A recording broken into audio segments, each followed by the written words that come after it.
fine 2023 in Veneto si rilevano più di 33.000 persone occupate con disabilità ai sensi della legge 68. Nella maggior parte dei casi si tratta di persone con un'età compresa tra i 30 e i 54 anni e poi c'è un altro gruppo che corrisponde a circa il 30% del totale che fa riferimento a persone con 55 anni o più.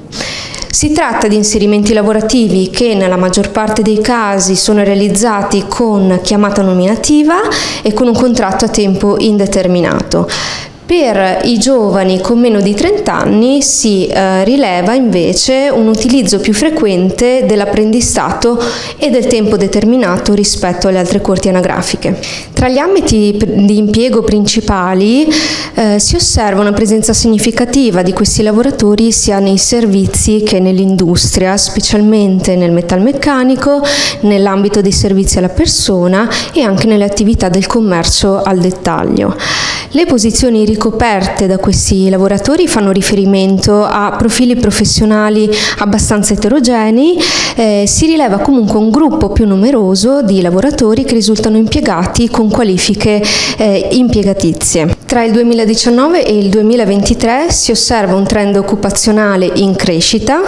con un miglioramento progressivo anche del numero delle aziende che assumono queste persone ai sensi della legge 68.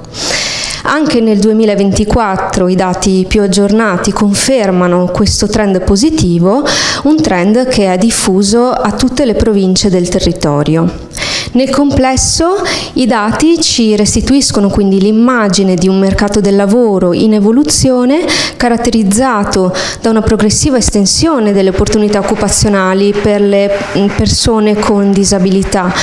un processo che naturalmente è favorito anche dall'utilizzo di strumenti specifici previsti dalla legge che agevolano l'inserimento lavorativo di queste persone, tra cui le convenzioni di programma, che sono accordi che vengono attivati attraverso la collaborazione